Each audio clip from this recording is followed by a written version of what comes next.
والی ہے، لیکن جب اس کے دل میں خدا کا خوف اور ڈر ہوتا ہے تو اللہ کا ڈر اسے برائی کرنے نہیں دیتا، گناہوں سے باز رکھتا ہے، گناہ ہونے نہیں دیتا، اللہ کا ڈر اسے ستاتا ہے، تڑپاتا ہے۔ اور پھر اللہ تبارک و تعالیٰ نے صرف کہا ڈرو نہیں، بلکہ جیسا ڈرنا چاہیے اللہ سے ویسا ڈرو۔ جب یہ آیت کریمہ نازل ہوئی تھی صحابہ کرام ڈر گئے، سہم گئے، تڑپ اٹھے،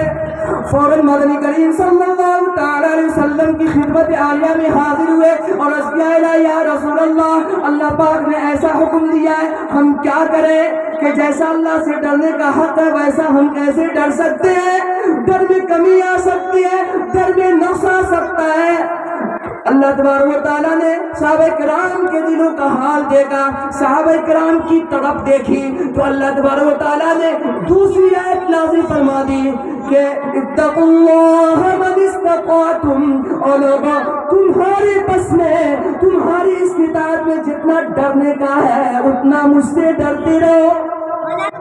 ہاں،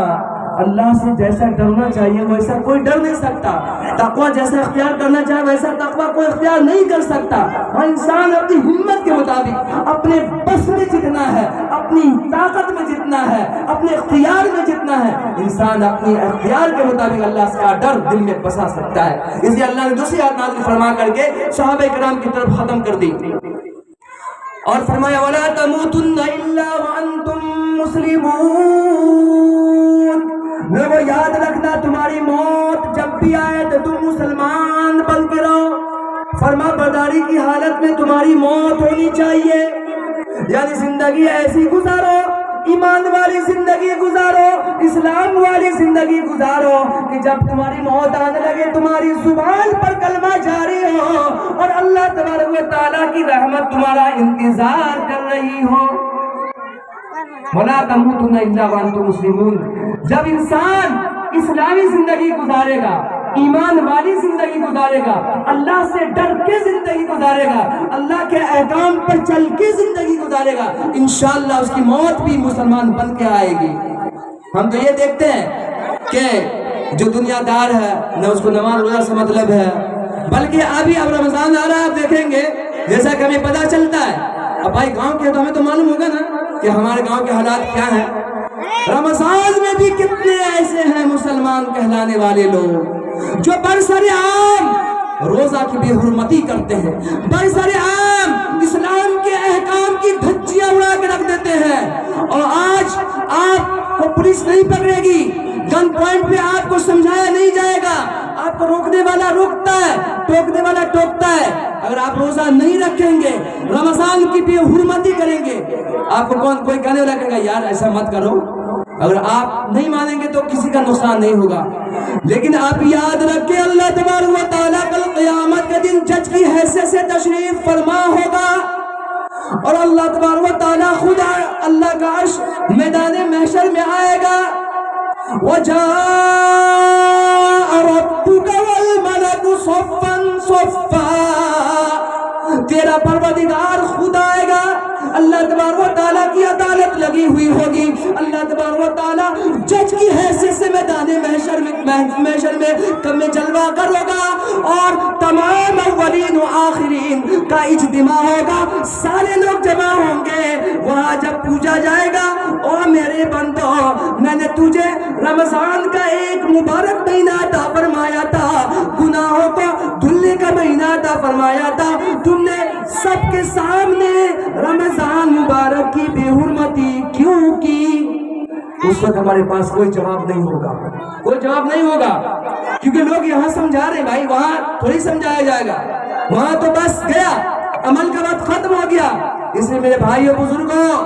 اگر صحیح معنوں میں کسی کے پاس مجبوری ہے، صحیح معنوں میں کوئی بیمار ہے، اللہ نے اس کو فیسلٹی دی ہے، اللہ نے اس کو رخصت دی ہے، اللہ نے اس کو چھوٹ دی ہے، لیکن ہٹا کٹا الو کا پٹھا ہو کر کے بھی اگر روزہ نہ رکھے تو کتنی بڑی بربادی اور ہلاکت کی بات ہے۔ تو میرے دوستوں بزرگوں، اللہ تبارک و تعالیٰ نے فرمایا کہ اللہ سے ڈر کے زندگی گزارو، اللہ کا خوف کھا کر زندگی گزارو۔ انسان اللہ سے بے باک نہیں ہونا چاہیے، اللہ سے نڈر نہیں ہونا چاہیے۔ کب تک انسان زندہ رہے گا؟ میں نے حدیث پاک پڑھی ہے، میں اس کی ذرا تشریح کر دوں کیونکہ ٹائم ہو جائے گا۔ اللہ کے رسول پاک صلی اللہ تعالی وسلم ارشاد فرماتے ہیں کہ میدان محشر میں، قیامت کے میدان میں، جب تک کہ ہر بندہ سے اور ہر بندی سے، جب تک ہر بندہ اور ہر بندی سے 5 سوالات نہ کر لیے جائے ہیں، اس وقت تک کوئی بھی انسان اپنی جگہ سے ٹس مس نہیں ہو سکتا، کسی کو چھوڑا نہیں جائے گا، قدم ٹکمگا نہیں سکتے، ہل نہیں سکتے۔ وہ کیا ہے؟ پہلا سوال یہ کیا جائے گا، اب قربان جائیے اللہ کے نبی پاک صلی اللہ تعالی علیہ وسلم پر کہ انہوں نے کوشچن بھی بتا دیا اور آنسر بھی بتا دیا کہ بھائی تم کو دیکھو یہ کرنا ہے۔ ایگزامینیشن ہال میں کوئی بتاتا ہے کہ بھائی تم کو یہ امتحان نہیں آنے والا ہے تو انسان پاس ہو جائے گا، اور یہاں شریعت نے ہمیں بتا دیا کہ تم کو کیا، تمہارے ساتھ پاس کیا سوالات آنے والے ہیں، اور جوابات کی تیاری کا طریقہ ہی بتا دیا۔ اب بھی اگر کوئی بندہ اور بندی، اب بھی اگر کوئی مسلمان مرد اور عورت تیاری نہ کرے تو اس سے بڑا بدبخت اور بدقسمت کون ہو سکتا ہے؟ تو پہلا سوال جو میدان قیامت میں کیا جائے گا، عن عمرہ فیما افناہ، زندگی کے بارے میں پوچھا جائے گا کہ میں نے تجھے 60-70 سال کی زندگی عطا فرمائی تھی، بتاؤ کہاں خرچ کیا تم نے؟ وہ زندگی تم نے کہاں گزاری ہے؟ کوئی بتا سکتا ہے 60-70 سال کی زندگی میں نے کہاں گزاری؟ میرے جیسا آدمی ہوا کہ یا اللہ میں نے اپنی زندگی ذرا گھومنے میں گزاری، ذرا انجوائے کرنے میں گزاری، ذرا ادھر ادھر فلم دیکھنے میں گزاری، ذرا جوا کھیلنے میں گزاری۔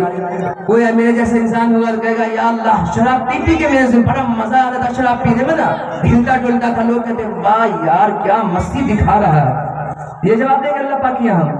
میرے دوستوں بزرگوں، یہ جو 60-70 سال کی زندگی اللہ پاک نے ہمیں اور آپ کو دی ہے، یہ 60-70 سال کی زندگی امتحان کے لیے ایک متعین وقت ہے، فکس وقت ہے۔ جیسے ایگزامینیشن ہال میں 4 گھنٹے کا وقت دیا جاتا ہے اور کئی سوالات دیے جاتے ہیں۔ اگر کوئی بندہ، اگر کوئی طالب علم، اسٹوڈنٹ ایگزامینیشن ہال میں پنکھا کو دیکھے اور اس کے ڈیکوریشن کو دیکھے، اس کی سجاوٹ کو دیکھنے لگے، ایگزامینیشن ہال کو دیکھنے لگے اور وہ پیپر حل نہ کرے تو بتائیے وہ فیل ہوگا یا پاس ہوگا؟ فیل ہو جائے گا وہ، کیونکہ اس نے سوالات حل کیے ہی نہیں ہیں۔ تو بالکل ٹھیک اسی طریقے سے یہ دنیا امتحان گاہ ہے، ایگزامینیشن ہال ہے میرے دوستوں بزرگوں، اور ہماری زندگی جو ہے یہ 4 گھنٹے کا وقت ہے، 4-5 گھنٹے کا وقت ہے، اور یہ جو سوالات میں نے بتائے ہیں، اللہ کے نبی نے بتایا کہ یہ سوالات کیے جائیں گے، یہ ہمارا پیپر ہے۔ اب بھی اگر کوئی پیپر حل نہ کرے، دنیا کی رنگینیوں کو دیکھتا رہے، دنیا داری میں پھنسا رہے، کمانے میں لگا رہے، بال بچوں کو صرف اور صرف پوسنے پالنے میں لگا رہے، اور صرف دولت اکٹھی کرنے میں لگا رہے، بال بچوں کو صرف آگے پڑھانے کی کوشش میں اور فکر میں لگا رہے، اور اپنے لیے کوئی تیاری نہ کرے، تو اس سے بڑا بے وقوف انسان دنیا میں کوئی بھی نہیں ہے، کوئی بھی نہیں ہے۔ اس لیے پہلا سوال ہے عمرہ فیما افناہ، بتاؤ میں نے تجھے 60-70 سال کی زندگی عطا کی تھی، اس زندگی کو تو نے کہاں خرچ کیا؟ نمبر 2، عن شبابہ فیما ابلاہ، دوسرا سوال کیا جائے گا جوانی کے بارے میں۔ یہ جو جوانی ہے نا، جوانی